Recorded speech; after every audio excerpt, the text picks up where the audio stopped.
14 अगस्त 1947 और दिन गुरुवार। इस तारीख को आधी रात में भारत ने नए युग में प्रवेश किया था। ब्रिटिश दास्ता की 2 दशक लंबी अंधकारमय अवधि से निकलकर हमने देखा था स्वतंत्रता का नया सूरज।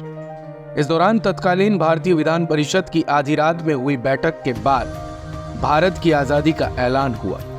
परिषद के सदस्यों ने स्वतंत्र भारत की सेवा की शपथ ली। एक तरफ राजेंद्र प्रसाद, जवाहरलाल नेहरू समेत तमाम प्रमुख हस्तियां संविधान सभा भवन में शपथ ले रही थी और बाहर हो रही थी बारिश। लोगों ने कहा, ब्रिटिश साम्राज्य से भारत की मुक्ति पर इंद्रदेव भी प्रसन्न हो गए हैं, इसलिए आसमान से आशीर्वाद बरसाने लगे। लेकिन भारत की स्वतंत्रता की घोषणा के वक्त संविधान सभा भवन में हुआ क्या क्या, और वो कौन सी प्रक्रिया थी जिसके बाद हो गई ब्रिटिश साम्राज्य की हमेशा हमेशा के लिए विदाई। भारत कवरेज आपको स्वतंत्रता सप्ताह के इस विशेष एपिसोड में आज बताने जा रहा है आजाद भारत की ऐतिहासिक रात का एक एक लम्हा, वो भी बेहद विस्तार से। नई दिल्ली के कॉन्स्टिट्यूशन हाउस में हुए भारतीय विधान परिषद के 5वें अधिवेशन की शुरुआत रात 11 बजे परिषद अध्यक्ष डॉक्टर राजेंद्र प्रसाद की अध्यक्षता में वंदे मातरम गान से हुई। इसके बाद अध्यक्ष डॉक्टर राजेंद्र प्रसाद ने सभा को संबोधित करते हुए आखिर में कहा, अब मेरा प्रस्ताव है कि हम सब उन वीरों की पुण्य स्मृति में जिन्होंने देश में और बाहर स्वातंत्र्य संग्राम में अपनी बलि दी है, कुछ क्षण मौन खड़े रहें, उन्हें श्रद्धांजलि दें।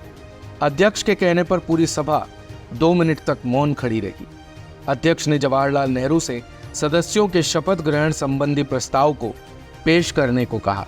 नेहरू ने प्रस्ताव पेश करते हुए कहा कि अब जबकि हिंदवासियों ने त्याग और तप से स्वतंत्रता हासिल कर ली है, मैं उस विधान परिषद का एक सदस्य हूं, अपने को बड़ी नम्रता से हिंद और हिंदवासियों की सेवा के लिए अर्पण करता हूं, ताकि यह प्राचीन देश संसार में अपना उचित और गौरवपूर्ण स्थान पाए, संसार शांति स्थापना करने और मानव जाति के कल्याण में अपनी पूरी शक्ति लगाकर खुशी खुशी हाथ बटा सके। वे सदस्य जो इस अवसर पर अनुपस्थित हैं, उस समय जब वे परिषद के अधिवेशन में इसके बाद उपस्थित होंगे तो इस प्रतिज्ञा को ग्रहण करेंगे। नेहरू के इतना कहते ही पूरा हॉल तालियों की गड़गड़ाहट से गूंज उठा। नेहरू के प्रस्ताव पेश करने के बाद चौधरी खली कुजमा का भाषण हुआ और उनके बाद डॉक्टर सर्वपल्ली राधाकृष्णन ने शुद्ध हिंदी में संबोधन दिया। वहीं राधाकृष्णन भारत के पहले उपराष्ट्रपति भी बने।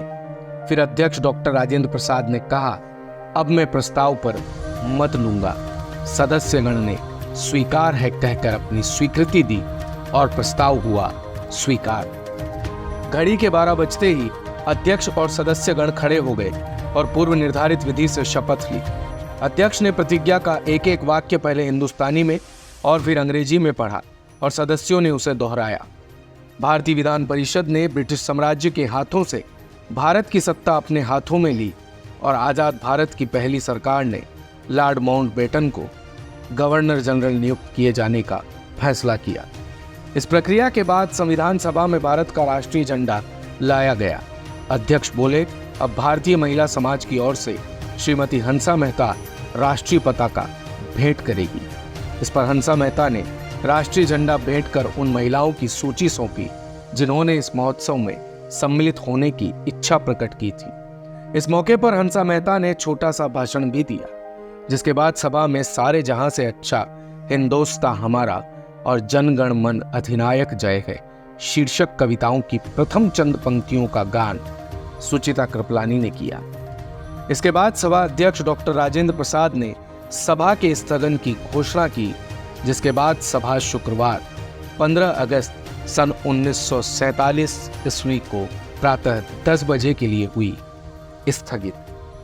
कैसी थी आजादी की वो पहली सुबह? कैसा था उस समय का देश का माहौल? कितना उत्साह और उमंग थी हर भारतवासी के भीतर? जानेंगे स्वतंत्रता सप्ताह की विशेष रिपोर्ट के अगले अंक में। देखते रहिए भारत कवरेज। दिन भर की सारी अपडेट्स के लिए सब्सक्राइब करें भारत कवरेज को और हाँ, बेल आइकन दबाना ना भूलें ताकि आप रहें अपडेटेड हमेशा।